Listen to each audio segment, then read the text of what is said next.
Hey guys, this is Arswi. If you've ever looked back at a promise you made when you were young and assumed that that person would always be waiting at the end of it, I need you to listen closely to this one, because sometimes the worst part of growing up isn't that people move on, it's that they try with everything inside them not to forget you, even when their own mind becomes their enemy. We were raised less like cousins and more like twin shadows in a town that felt entirely built for two boys with nowhere else to be. The place was called Hensley, a tiny college town tucked into the humid folds of the Blue Ridge foothills. In the summer, the town emptied out when the university students went home, leaving behind red brick pedestrian streets blanketed in warm pine needles and the hum of cicadas hanging heavy in the canopy. My cousin Julian and I were practically inseparable. My mother worked double shifts at the hospital 2 towns over, and his dad was a long-haul truck driver who was only ever home for 3 days a month. So we moved between our two houses like a single home, sleeping on pallet beds on the screened-in back porches, eating cold cereal out of giant mixing bowls, and spending our days biking down to the muddy banks of St. Clair Creek. Julian was the kind of kid who noticed everything: the way the sun reflected off the stained glass of the library clock tower at exactly 4 in the afternoon, or the sound of the freight train whistle echoing through the valley twice a night. We didn't need to ask each other what we were thinking. We just existed in the exact same rhythm. When we were 12, we stumbled upon an abandoned ham radio relay site at the very top of Miller's Ridge, overlooking the entire valley. The tower was rusted and wrapped in ivy, but at its base sat a heavy weatherproof steel equipment box with a rusty latch. That summer, we found a pair of second-hand handheld tape recorders at a yard sale for $3. Julian came up with the idea. Every year on October 15th, the night before our shared birthday week, we would hike up to the ridge after dark, sit on the edge of the overlook, watching the yellow streetlights of Hensley flicker below us, and record a 90-minute cassette tape. We'd talk about everything we were too proud or too scared to say out loud: our secret fears, the girls we liked, the things we wished our parents understood. When the tape ran out, we'd drop it into that steel box on top of the ridge. We swore a solemn, unbreakable vow. On the night we turned 30 years old, we would meet back at the tower, bring a box of fresh batteries, and listen to 18 years of our lives played back to back. It was our vault, our permanent anchor in a world that felt like it was constantly shifting beneath our feet. High school bled into college, and for a while, Hensley remained our whole universe. We both stayed local for our undergraduate years, sharing a tiny basement apartment near the campus quad that always smelled like burnt coffee and stale rain. But time has a funny way of wearing down even the strongest bonds, not with a sudden fracture, but with a quiet, imperceptible erosion. After graduation, I took a job at an architectural firm 3 states away in Chicago. Julian stayed behind, taking a position at the local historical archive in town. At first, the distance changed nothing. We called every Sunday, laughing until our chests hurt about the eccentric professors we used to have or the terrible diners along the interstate. But then the phone calls started getting shorter. My workload doubled, and when I did reach out, Julian sounded tired, his voice distant, often trailing off mid-sentence or stumbling over simple details. I assumed he was just overwhelmed with his own life, or maybe we were just growing into different men.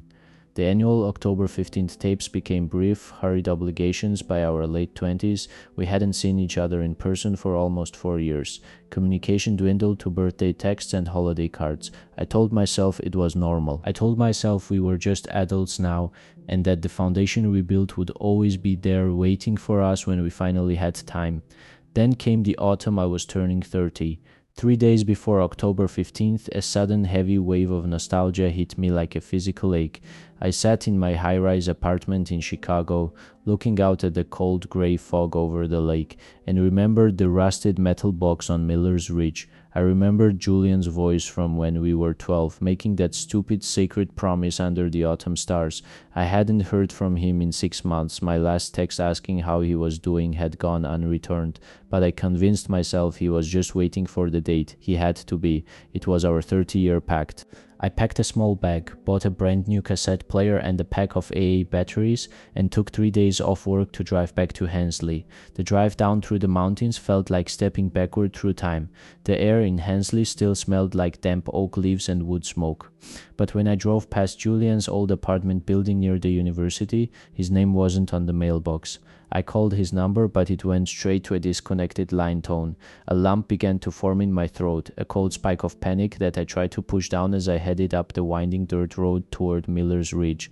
It was just past 9 in the evening on October 15th when I parked at the trailhead and hiked the familiar path through the dark woods. The air was freezing, my breath blooming in white clouds under the moonlight. When I finally reached the clearing, the old radio tower stood stark against the sky, just as it always had. I walked up to the steel box at the base, my hands trembling as I lifted the heavy rusted latch inside. Resting on top of a stack of old dusty cassettes was a thick leather journal wrapped in a plastic Ziploc bag to protect it from the weather. There were no new tapes from the last 3 years. Just the journal. I sat down on the cold grass, pulled out my flashlight and opened the front cover.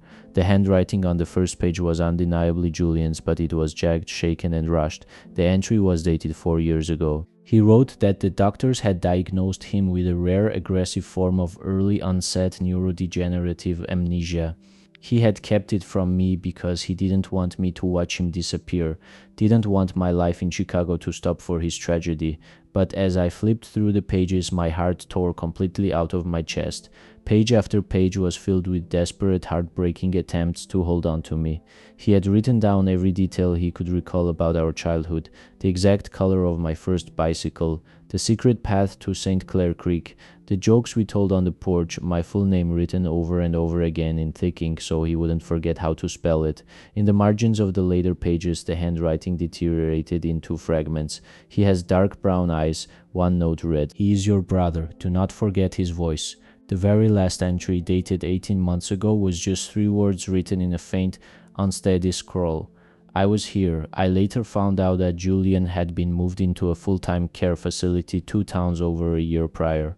When I went to visit him the next morning, I sat by his bed for 3 hours. He looked at me with kind, gentle eyes, but there was no recognition behind them. He smiled at me like I was a polite stranger who had brought him flowers, asking me if I was enjoying the weather in town.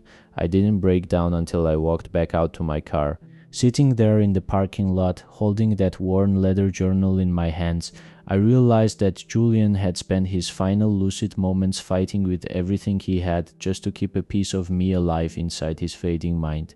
He had kept our promise not by showing up at 30, but by spending his last good years writing down our memories so they wouldn't die alone in the dark. If there's anyone in your life you're waiting to reach out to, someone you assume will always be there waiting for the right moment, please don't wait. Pick up the phone today, because time doesn't wait for us to be ready, and memory is a fragile, precious thing that can slip away long before we ever get the chance to say goodbye.